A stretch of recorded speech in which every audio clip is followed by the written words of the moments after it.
Esta es la iglesia Puerta de Esperanza, situada en San Lucas, Zacatepeques, República de Guatemala, en América Central. Para la gloria de Dios, nuestra congregación fundamenta su fe en Jesucristo y en las Santas Escrituras.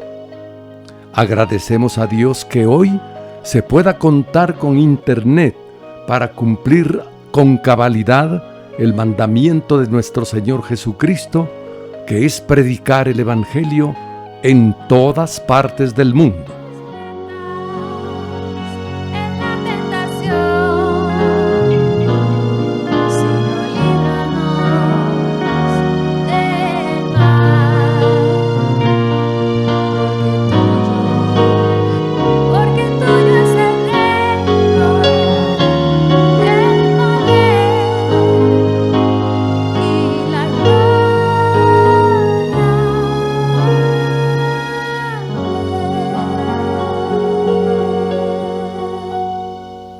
Con mucho agrado, ofrecemos hoy la prédica de nuestro pastor general, el licenciado Gustavo Adolfo Bonilla. Hemos llegado ya a la mitad del libro de Daniel. Estamos ya iniciando el capítulo número 7, que es uno de los capítulos con los que inicia la parte profética de este libro tan extraordinario.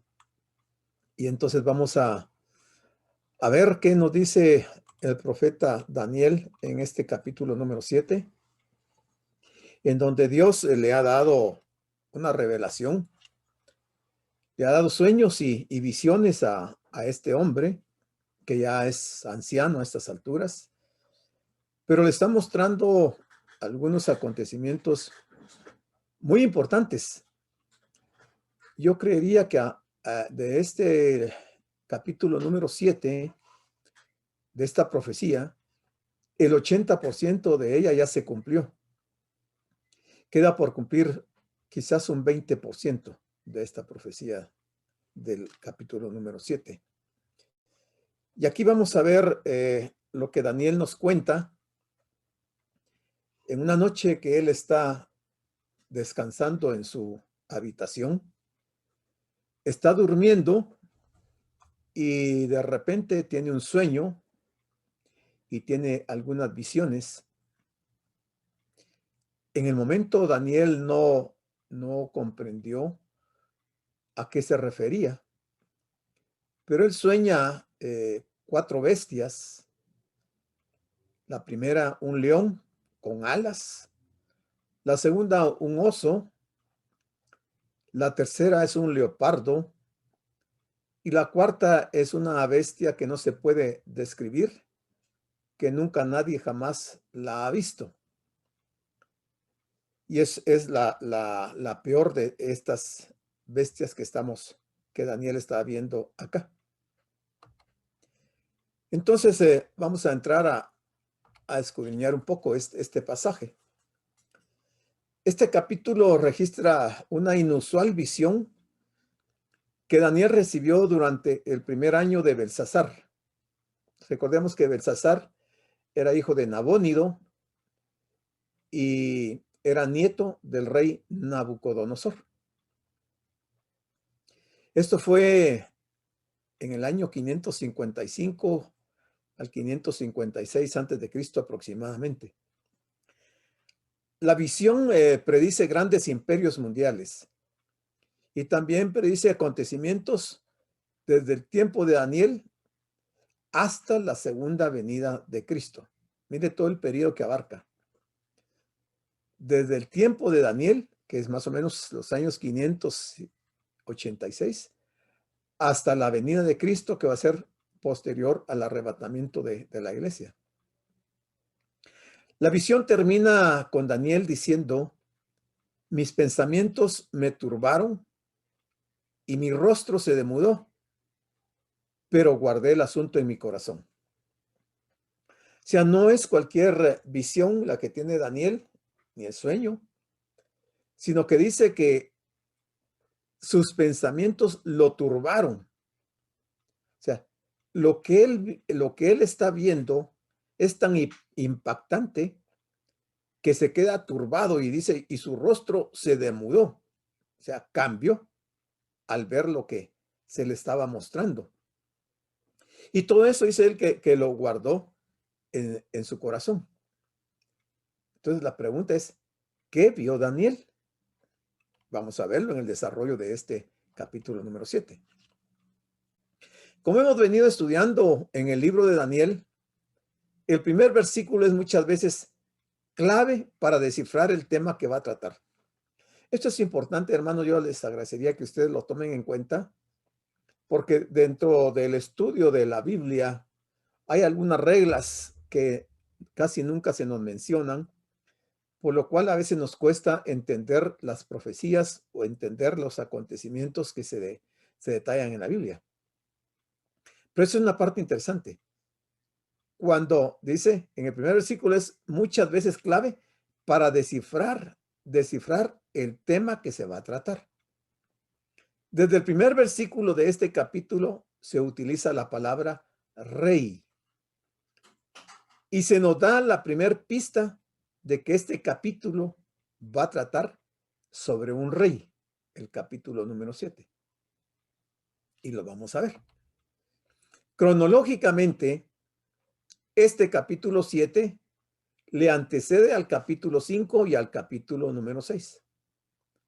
Se recuerda que en el capítulo 5 vimos cuando Belsasar ha convocado a sus príncipes y los ha invitado a cenar, y están ahí en el salón, en el palacio cenando, cuando aparece aquella mano que escribió Mene, Mene, Tekel Uparsin. Pues este capítulo 7 es antes de ese capítulo 5. En realidad el capítulo 7 debiera ser el capítulo 5, por el orden cronológico. Pero más adelante vamos a ver por qué Dios organizó el libro de Daniel con este orden. Daniel 7:1 se dio 14 años antes del banquete descrito en Daniel 5. O sea, antes de que apareciera aquella mano escribiendo Mene, Mene, este capítulo 7 se dio 14 años antes de ese acontecimiento. Los capítulos 7 y 8 ocurren después del capítulo 4, pero antes del capítulo número 5.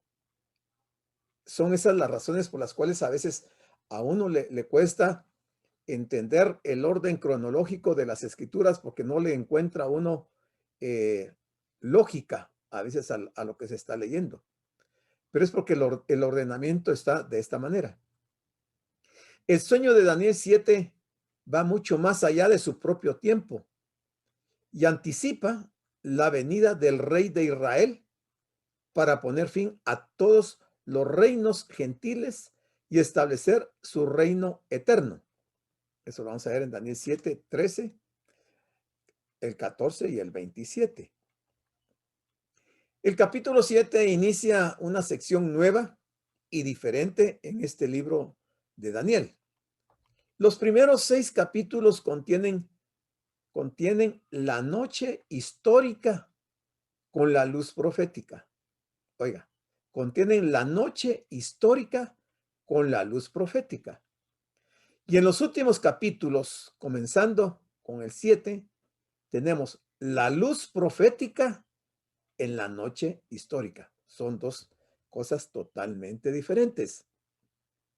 Mientras que en la primera sección del libro, el énfasis recayó en la historia, el énfasis a partir de ahora recaerá en lo profético, aunque incluye los antecedentes históricos. Aquí yo quiero que ustedes, por favor, estén compenetrados en lo que vamos a ver para poder entender la profecía, si no, nos vamos a perder. Dios le dio a Daniel 3 visiones de 4 bestias notables. Daniel tuvo estas visiones en periodos diferentes.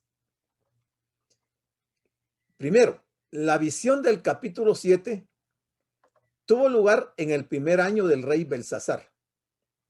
La visión del capítulo 7, o sea, lo que vamos a ver, se dio en el primer año del rey Belsasar.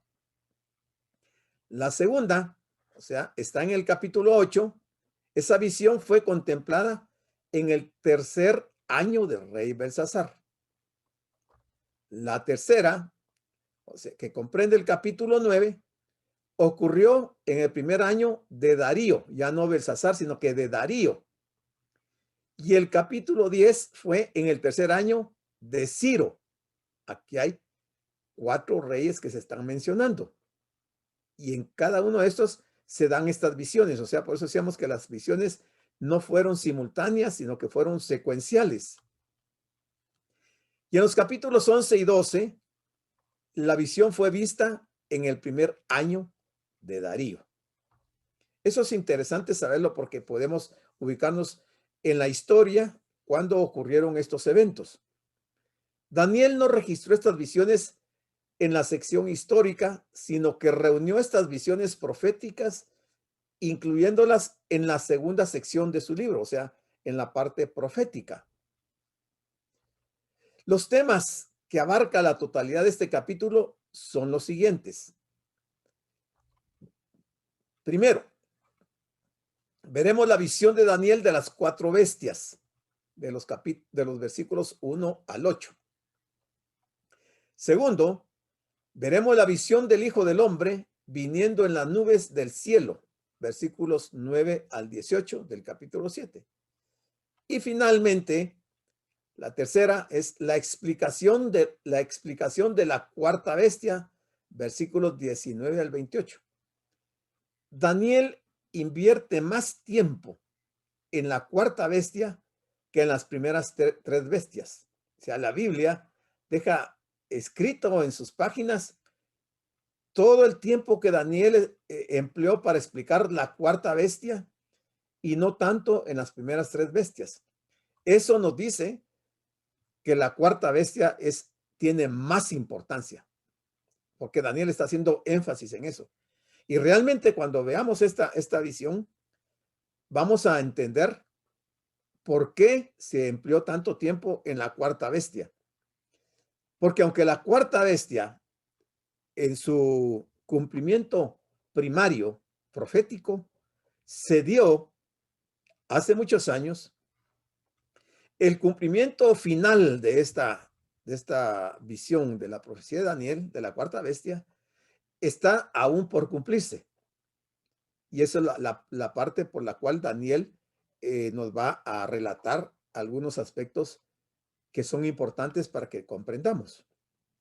Nabucodonosor de Babilonia fue el primer gran gobernante mundial y tenía territorio en 3 continentes. Mire, fue el más grande imperio que el hombre ha conocido, porque tuvo influencia sobre 3 continentes, cosa que no se ha repetido.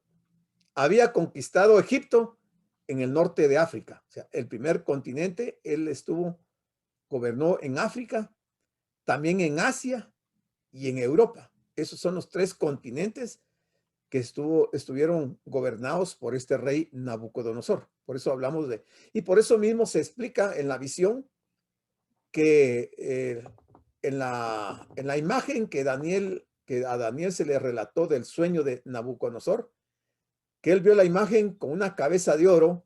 La cabeza de oro era Nabucodonosor. O sea, uno de los metales preciosos de más valor en esa visión. Y es por la importancia que tuvo ese imperio. Él tenía un imperio enorme, el más grande que el mundo jamás haya conocido. Tanto el capítulo 2 como el 7 de Daniel presentan de manera panorámica el período llamado los tiempos de los gentiles. Esta fue una expresión que usó el Señor, por lo menos Lucas nos lo dice en el capítulo 21, versículos 20 y 24. El Señor habló de los tiempos de los gentiles y el Señor dio profecías en relación a los tiempos de los gentiles. O sea, es importante conocer y saber qué representan o qué quiere decir los tiempos de los gentiles. Y aquí está. La expresión los tiempos de los gentiles se refiere a esa época, comenzando con la destrucción de Jerusalén en el año 586 antes de Cristo con Nabucodonosor. Ahí empezó el tiempo de los gentiles, con Babilonia, estando Nabucodonosor al frente de ese imperio mundial. Y llega el tiempo de los gentiles, llega hasta la segunda venida de Cristo, en que las naciones gentiles ocuparán el sitio preeminente en el gobierno mundial. ¿Mire? Hasta la segunda venida de Cristo, en que las naciones gentiles ocuparán el sitio preeminente en el gobierno mundial. El capítulo 2 presenta una panorámica desde la perspectiva del hombre, porque pareciera que el capítulo 2 y el capítulo 7 son lo mismo, pero nos vamos a dar cuenta que hay dos explicaciones o dos interpretaciones importantes por qué el capítulo 2 y el capítulo 7 difieren en cuanto a las imágenes, pero que se está refiriendo al mismo tiempo, al mismo periodo. El capítulo 7 presenta una perspectiva divina.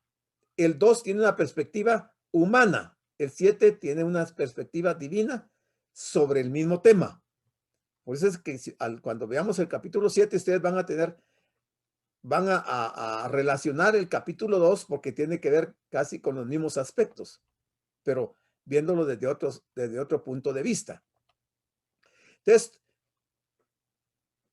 dice Daniel, un sueño sobre una imagen fabricada de varios metales. O sea, no Daniel, sino que el rey Nabucodonosor tuvo un sueño sobre la imagen fabricada de varios metales, o sea, los 4 imperios mundiales, y también estaba incluido el imperio de Cristo en la imagen de ese sueño de rey Nabucodonosor.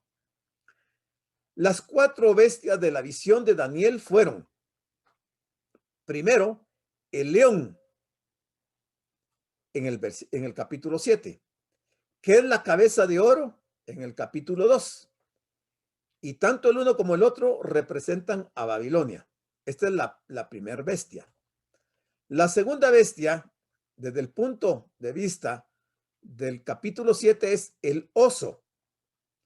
El oso que tiene el pecho y los brazos de plata en el capítulo número 2 del sueño de Nabucodonosor. Y tanto el oso como el pecho y los brazos de plata representan al imperio de Media y de Persia. La tercera bestia, el leopardo. El leopardo en el capítulo 7 es lo mismo que el vientre y los mulos de bronce de la imagen del capítulo número 2. Y tanto uno como el otro representan a Grecia. Y por último, la bestia espantosa del capítulo número 7, considerada como una bestia que no se puede definir, es lo mismo que las piernas y los 10 dedos de hierro y de barro de los pies del capítulo número 2. Ambos se refieren al imperio de Roma. O sea, el Señor le está dando a Daniel una visión de corto, mediano y largo plazo de acontecimientos importantes que iban a ocurrir en la historia de la humanidad. Nosotros hoy podemos decir, como decía yo al principio, que ya un 80% de esta profecía ya se cumplió en el correr de los años. Pero falta que se cumpla una parte de esta cuarta bestia, de la bestia espantosa, que son los 10 dedos de la imagen del sueño de rey Nabucodonosor, y que se refieren a Roma. O sea, desde ya podemos entender que Roma va a jugar un papel muy importante en el periodo de la gran tribulación. Aquí la visión, la profecía nos está diciendo que Roma va a renacer, ese imperio va a renacer en el periodo de la gran tribulación. No es otra nación, es Roma. Dice, esta última era un animal de aspecto salvaje que nunca había sido vista, ni en la tierra, ni en el mar, ni en el aire. simplemente no existía como una bestia real, o no existe como una bestia real, sino que es una figura de uno de estos imperios que lo vamos a ver descrito por Daniel en este capítulo número 7. Daniel, mire, Daniel fue un hombre que le prestó mucha atención y le dio bastante importancia a las profecías. Y eso nos enseña que nosotros, al igual que Daniel, debiéramos de darle mucha importancia a la profecía, porque ahí está el futuro de la humanidad. Y Daniel, como siendo un versado en la palabra de Dios, conocía los términos del pacto que Dios había hecho con David. Él entendía, él comprendió de los términos del pacto que Dios había hecho con David, de que alguien vendría de su línea de descendencia y se convertiría en un gobernante mundial. Daniel lo entendió. Sabía que el Hijo de Dios iba finalmente a establecer su reino, un reino eterno que nunca tendría fin. Mire desde cuándo Daniel sabía esto que mucha gente en diferentes iglesias el día de hoy no lo entiende ni lo ha leído, o si lo ha leído no lo ha comprendido. En la visión que Dios dio a Daniel, Dios le permitió penetrar en el carácter interior, o sea, el verdadero carácter de estos reinos. O sea, Daniel los vio desde adentro, pero también los vio desde afuera, externamente. Pudo entender qué era lo que le esperaba a la humanidad. Y no solo a la humanidad, sino que en el caso de Daniel, estaba preocupado por el pueblo de Israel, que seguía en la agenda de Dios, en los eventos que Dios había determinado para el pueblo de Israel, porque en ese momento Daniel mismo estaba sufriendo la esclavitud en el primer imperio mundial. Y el tiempo estaba terminando del cumplimiento de la profecía que Jeremías había dado con respecto al periodo del imperio de Babilonia. En el capítulo 2 vimos la primera línea profética. Primero vino la restauración del reino. Primero se restauró el reino, pero en este capítulo vamos a ver la restauración del rey. O sea, en el 2 se restauró el reino y en el 7 se restaura el rey, que es lo que vamos a estudiar. ¿Cómo eran estos reinos? Estos reinos, de acuerdo con la profecía, eran como bestias salvajes. Eran reinos carnívoros por naturaleza y cada uno de ellos era un asesino destructor. Eran depredadores. Ese era el carácter de estos reinos y fue lo que Daniel pudo entender de acuerdo a la profecía. Entonces veamos qué nos dice el capítulo 7, versículo número 1. Dice, en el primer año de Belsasar, el primer año de Belsasar, ya sabemos quién es Belsasar, ¿verdad? El hijo de Nabónido, nieto de Nabucodonosor. En ese primer año de su reinado, rey de Babilonia, dice, tuvo Daniel un sueño y visiones de su cabeza mientras estaba en su lecho. Luego escribió el sueño. Y mire, a mí me llama mucho la atención esto. Y relató lo principal del asunto. O sea, Daniel no nos revela todo el sueño, sino que solo nos va a relatar lo principal del asunto. O sea, ¿cuántas cosas más no vio Daniel en esa visión que no las dejó escrita y nosotros las ignoramos? No sabemos qué cosas más vio Daniel, pero dice que lo más importante, lo más principal fue lo que él relató en este capítulo número 7. O sea, él estaba durmiendo, dice, tuvo un sueño y visiones de su cabeza mientras dormía. Y obviamente que luego de recibir el sueño, Se ha de haber despertado, se levantó y escribió el sueño para que no se le fuera a olvidar. Pero escribió solo esta parte de la parte principal. Nabucodonosor reinó sobre Babilonia durante 43 años, del año 604 al 561 a.C. Después de su muerte, Babilonia continuó siendo un imperio fuerte hasta el año 539 a.C. O sea, en total el imperio duró 65 años, porque después de Nabucodonosor estuvo Belsasar, siempre en el mismo imperio babilónico. El primer año del reinado de Belsasar fue en el 553 a.C. En dicho año, Nabónido, el padre de Belsasar, se retiró a un lugar llamado Teima y dejó a su hijo, Belsasar, como regente, como gobernante, como rey de Babilonia. El término visiones aquí sugiere que las primeras 3 bestias le fueron mostradas en la primera visión a Daniel y que la segunda visión se refería solamente a la 4ª bestia y que la tercera visión era una escena en el cielo. Por lo tanto, hubo realmente 3 visiones que quedaron aquí registradas. Esto es contemplando en términos generales lo que contiene el capítulo número 7, para que tengamos una visión ampliada de este capítulo. Versículo 2. Dijo Daniel: miraba yo en mi visión de noche. Eso fue en la noche porque estaba en su lecho, estaba durmiendo.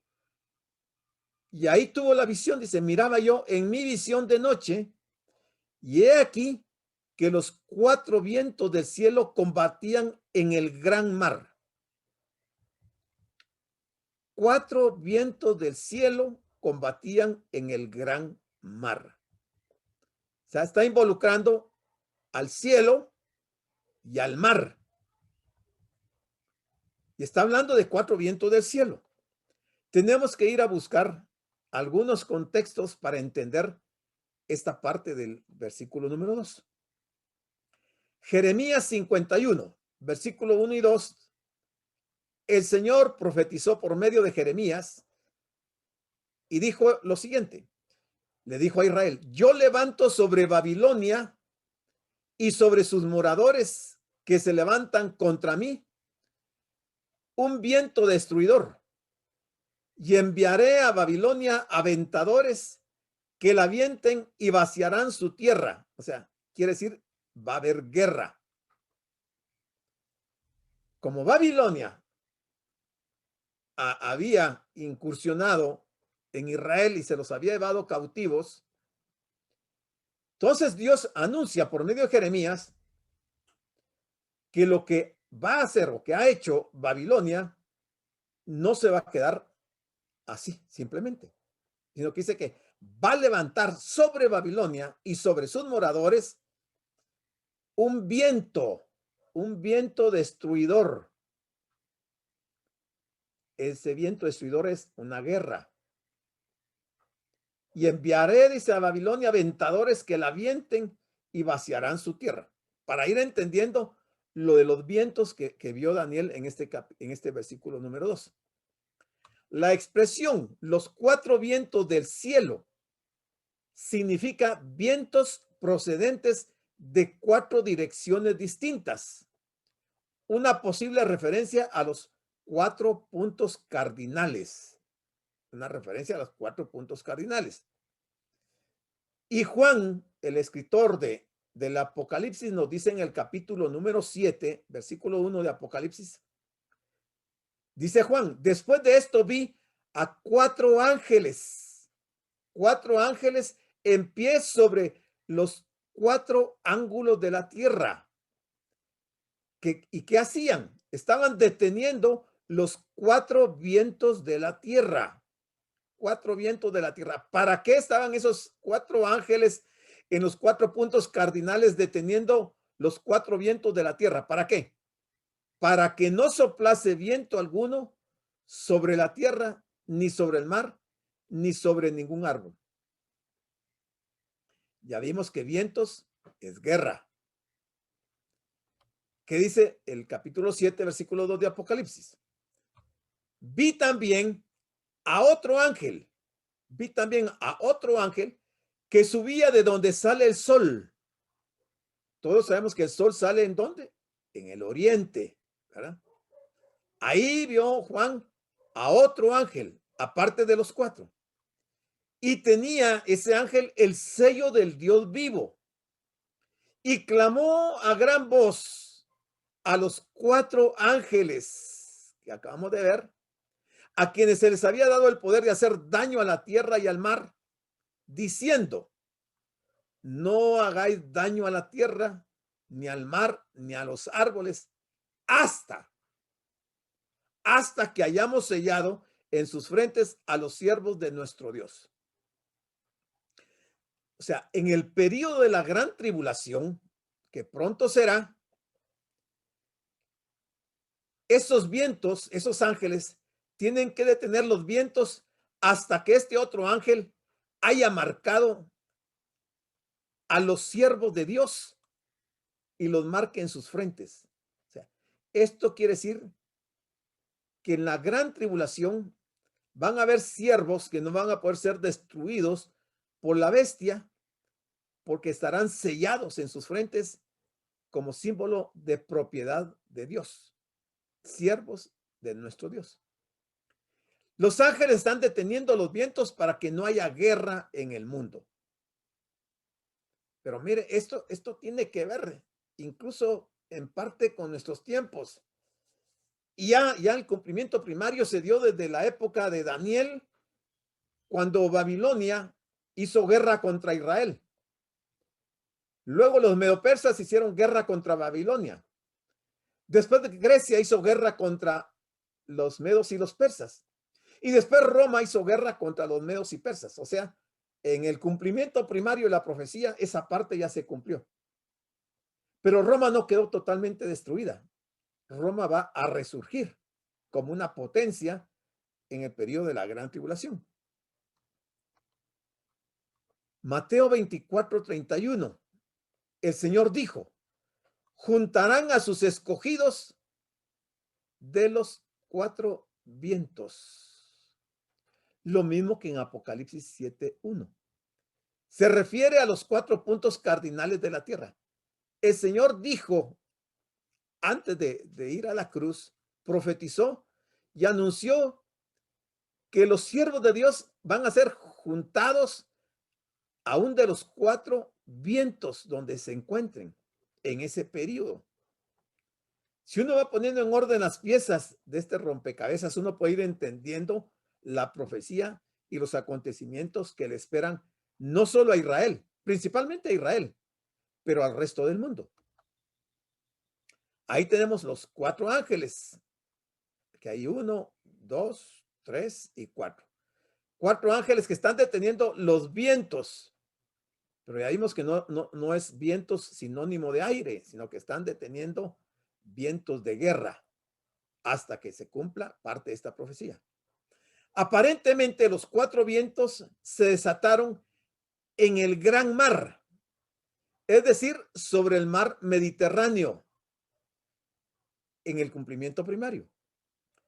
Los vientos hablan de violencia, destrucción, agitación y disturbios.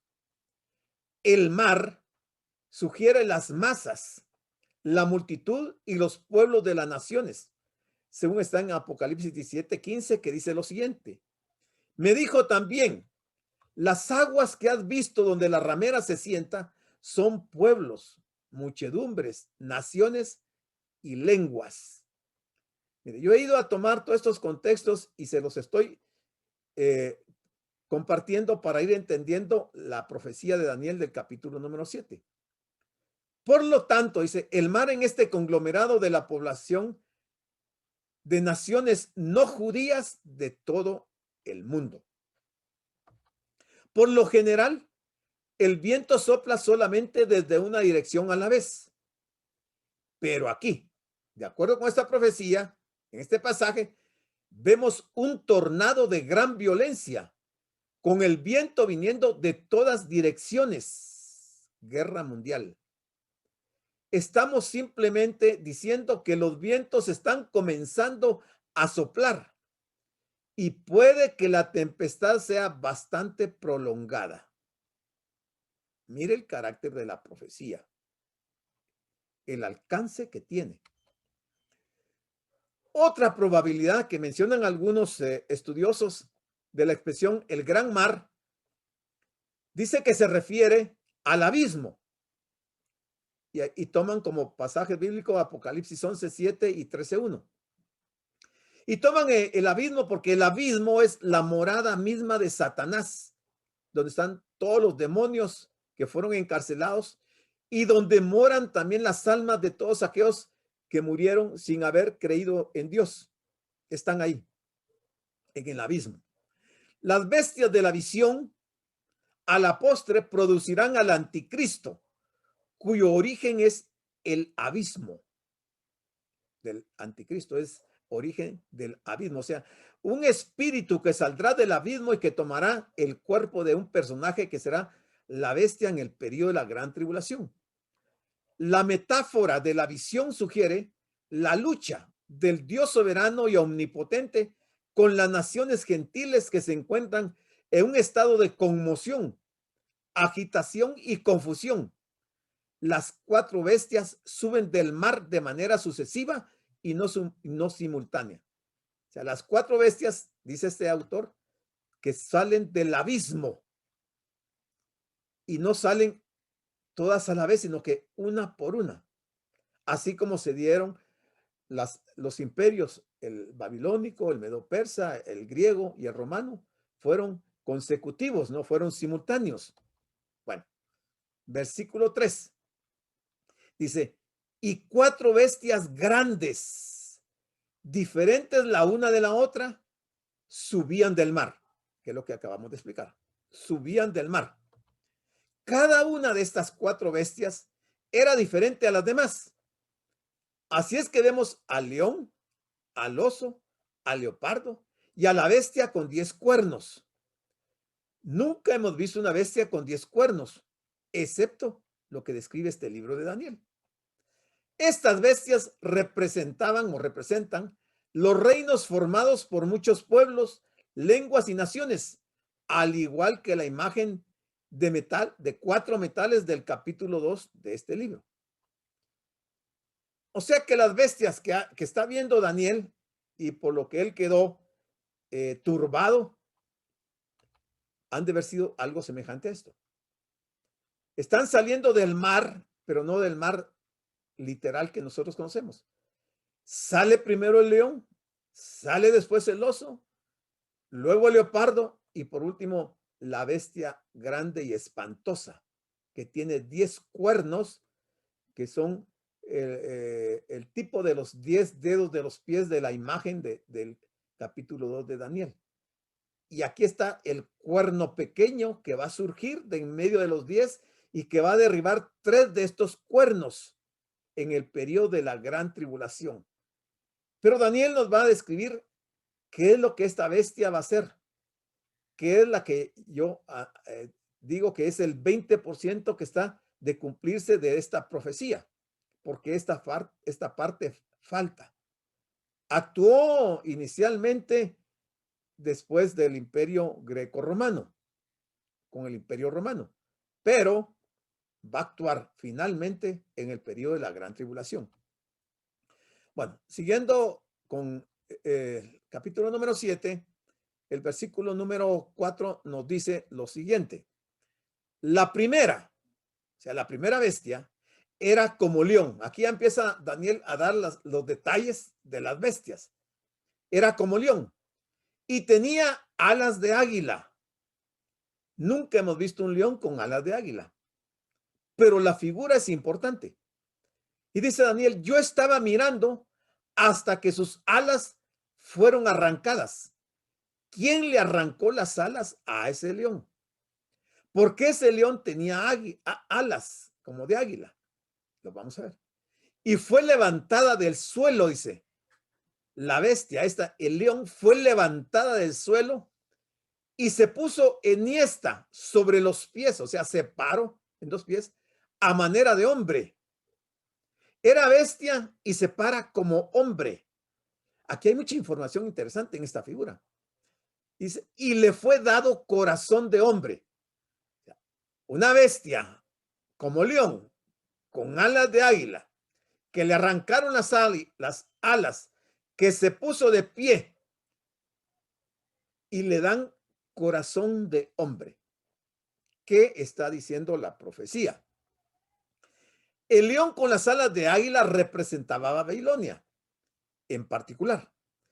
El rey Nabucodonosor también estaba representado en este león, porque vimos que el león es la primer bestia, o sea, es Nabucodonosor.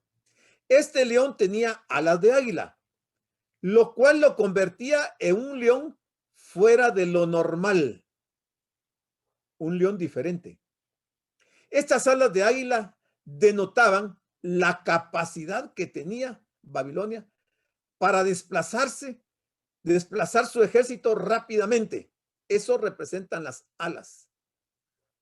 La agilidad que tenía para desplazar su ejército rápidamente. A un gran soldado del pasado se le preguntó cuál era la fórmula para ganar las batallas. Y él contestó, el que va a ganar es aquel que llega al lugar primero y con los mejores efectivos militares. El que llega primero es el que gana. Eso dijo este soldado que le hicieron esta pregunta. Siguiendo con la descripción. Dice el versículo 4 que al león sus alas le fueron arrancadas. Esto probablemente se refiere a la humillación de Nabucodonosor en su periodo de enfermedad mental y de pérdida de identidad. ¿Creen que se refiere a eso también? Que le hayan arrancado las alas fue la humillación que sufrió este rey cuando pasó por el periodo de su enfermedad mental y que perdió su identidad. Dice aquí que esta bestia fue levantada del suelo y se puso enhiesta sobre los pies a manera de hombre. Esta frase se refiere a la restauración de Nabucodonosor, que se convirtió en una bestia y actuó como tal, pero su mente fue restaurada y fue sanada. En 4:16 dice, el sueño decía, su corazón de hombre se ha cambiado y le se ha dado corazón de bestia. Y pasen sobre él 7 tiempos. Ahora en el capítulo 7, versículo 4 que estamos viendo, dice que se le dio corazón de hombre, se refiere a su restauración. Porque en el 4 decía, su corazón de hombre se ha cambiado y le se ha dado corazón de bestia. O sea, tenía un corazón de bestia y ahora le están restaurando su corazón y le están dando un corazón de hombre. Se está refiriendo al imperio babilónico y en específico al rey Nabucodonosor. Dios le permitió a Daniel penetrar en el carácter interior de cada reino representado en los animales. En la imagen del capítulo 2 se mostraba el carácter externo. ¿Qué eran estos reinos? Eran como bestias salvajes, carnívoros por naturaleza, y cada uno de ellos era un asesino destructor, un depredador. Versículo 5. Aquí entramos a la segunda bestia. Y aquí otra segunda bestia, semejante a un oso. O sea, en la visión de la imagen es el pecho y los brazos de plata. Aquí es el oso, la cual se alzaba de un costado más que de otro. O sea, para caminar, caminaba de lado. Dice aquí lo que escribe Daniel. Pero eso solo es una figura. No es que un oso caminara de lado. Y dice, y tenía en su boca 3 costillas entre los dientes. Y le fue dicho así, levántate, devora mucha carne. El segundo imperio, el Medo Persa, representado por un oso, que era más fuerte de un lado que del otro, que tenía en su boca 3 costillas entre los dientes y que le dijeron que se levantara y que devorara mucha carne, mucha carne. Veamos la explicación. El oso se levantaba sobre uno de sus costados. La imagen era ambidextra. Primero golpeó con el fuerte brazo izquierdo de los medas.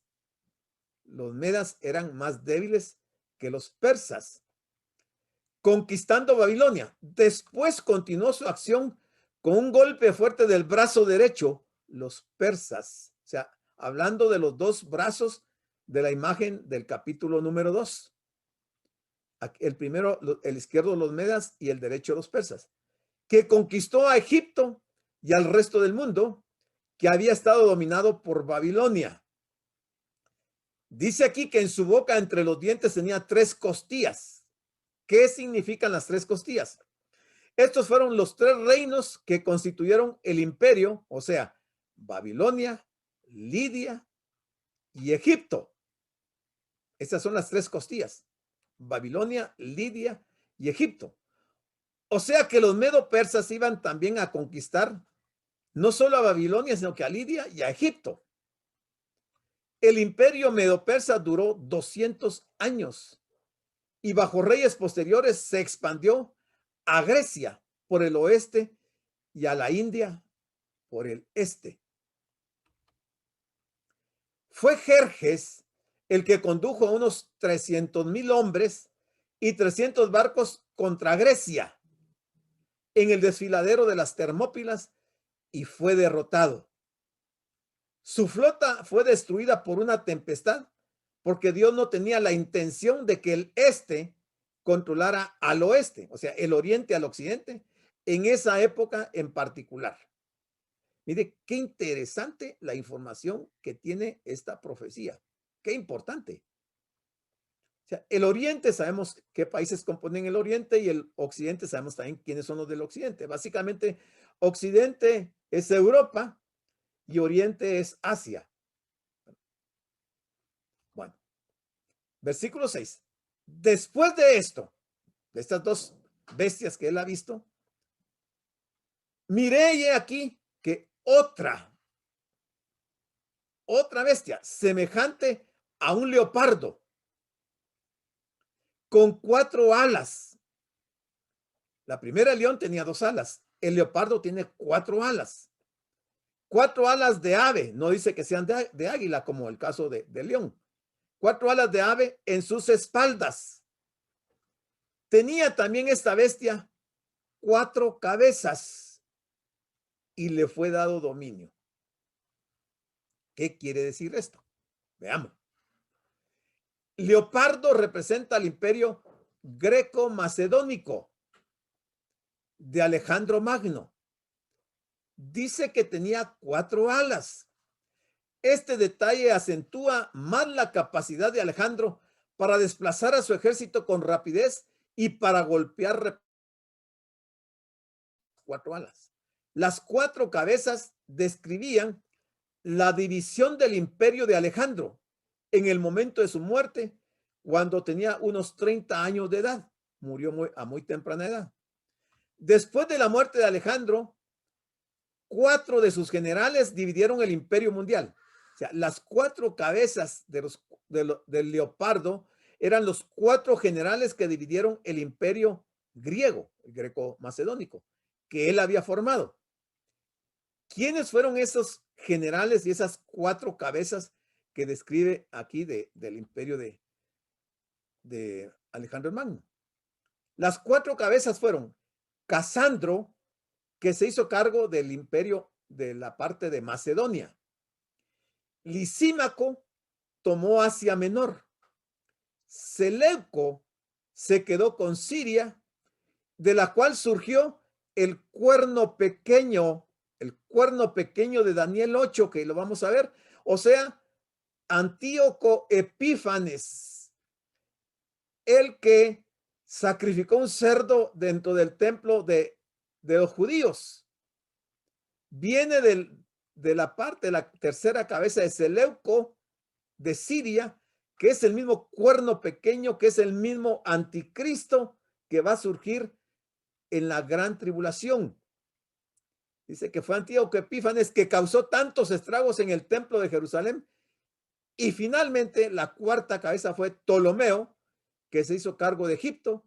Y por supuesto, Cleopatra llegaría más adelante de esa línea, de esta línea de Ptolomeo. Iba a llegar Cleopatra, que iba a tener influencia sobre el imperio romano con algunos de los generales de ese imperio. ¿Vamos entendiendo hasta acá? ¿Se está comprendiendo? ¿Voy muy rápido? ¿Voy muy lento? ¿No? ¿Está bien? ¿Sí? Ok. Les pregunto porque esta profecía es el principio de las profecías, o sea, las siguientes van a ser un poquito más complejas. Bueno, sigamos con el versículo número 7 entonces, del capítulo 7 de Daniel. Te dice, después, o sea, no en el mismo momento, en ese sueño, después de esto miraba yo en las visiones de la noche y he aquí la cuarta bestia. Aquí nos va a escribir la cuarta bestia. Una bestia espantosa y terrible y en gran manera fuerte. Mire, la descripción es diferente a las primeras tres bestias. La cual tenía unos dientes grandes de hierro. Devoraba y desmenuzaba y las sobras hollaba con sus pies. Y era muy diferente de todas las bestias que vi antes de ella. Y tenía 10 cuernos. Aquí así ya nos tenemos que ir ubicando en el periodo de la gran tribulación, que va a ser el periodo en que va a operar esta cuarta bestia. Dice, la bestia indefinida que tenía 10 cuernos representaba al imperio romano. De la misma manera que las piernas de hierro de la imagen del sueño de Nabucodonosor, encontraremos la interpretación detallada de esta cuarta bestia en los versículos del 19 al 28. Se le dedicó, lo que les decía, más atención a la cuarta bestia que a las otras tres juntas. Hay que destacar que todas las otras bestias tienen su equivalente en el mundo animal. Nunca hemos visto una bestia como esta en la tierra, como la cuarta, en el mar o desplazándose por el aire. Esta bestia que representaba al imperio romano se caracterizaba por su fortaleza, provocaba temor y terror, y no tenía ningún parecido con ninguna de las bestias que la precedían. Tenía unos grandes dientes de hierro y este detalle la identificaba con las piernas de hierro de la imagen de la visión del capítulo número 2. Esta bestia fuera de lo común tenía 10 cuernos que obviamente equivalen a los pies de la imagen con sus 10 dedos. El énfasis no recayó en el origen de este imperio, sino más bien sobre el tiempo del fin, es decir, sobre el periodo de los 10 cuernos. La visión de la cuarta bestia cobra aún más importancia para nosotros porque esta profecía aún no se ha cumplido. Es lo único que falta de esta profecía que se cumpla, como un 20%. Aparentemente estamos viviendo en algún periodo que se dirige hacia el tiempo del fin, para que se dé cumplimiento a esta visión. Las visiones de las tres bestias se han cumplido, lo cual significa que las 3/4 partes de esta profecía ya se han cumplido literalmente. Ha quedado para el futuro solo el periodo de los 10 cuernos. El cuarto reino, es decir, Roma, ya ha aparecido, ya se ha cumplido. Aunque se desintegró, regresará en la forma de 10 reinos. Será reunido por alguien que la palabra de Dios ha calificado como el anticristo. Aquí quiero aclararles algo también. Babilonia existe al día de hoy. O sea, el primer imperio existe el día de hoy. Babilonia es Irak, sin mayor trascendencia hasta este momento. Los persas existen el día de hoy. Es Irán. que tampoco tiene trascendencia como el imperio que ellos dominaron en la segunda ocasión. Grecia existe también el día de hoy. Grecia fue el tercer imperio mundial y Grecia hoy tampoco tiene mayor trascendencia. Roma existe y se perfila como uno de los imperios que va a sobresalir en el periodo de la gran tribulación. O sea, tenemos los 4 representantes de los 4 imperios mundiales vigentes el día de hoy. Pero la profecía del capítulo número 2 de la imagen, aquella imagen con la cabeza de oro, los pechos de plata, el viernes de bronce, piernas de hierro y dedos, esa imagen tiene que ser destruida totalmente, de acuerdo con la profecía del capítulo 2, cuando una roca que fue tomada no con mano de hombre, vino e impactó en los pies de la imagen y dice que el viento se llevó a los 4 imperios. Hasta ahí va a desaparecer Babilonia, Irak, va a aparecer Persia, Irán, va a aparecer Grecia y va a desaparecer Roma. Hasta entonces, en el periodo, al final del periodo de la gran tribulación. La roca es Cristo. Cuando Él venga en su segunda venida, Él es esa roca que va a despedazar a la imagen del capítulo número 2. Mientras, los representantes de los 4 imperios existen el día de hoy y nosotros somos testigos. No están desaparecidos. Hay residuos, hay remanentes de esos imperios que se dieron antes. Me voy a quedar hasta aquí porque ya se me llegó el tiempo. El versículo 8 lo vamos a ver el siguiente domingo. Damos las gracias por su atención a la prédica del pastor general licenciado Gustavo Adolfo Bonilla e invitamos a la prédica del próximo domingo a esta misma hora.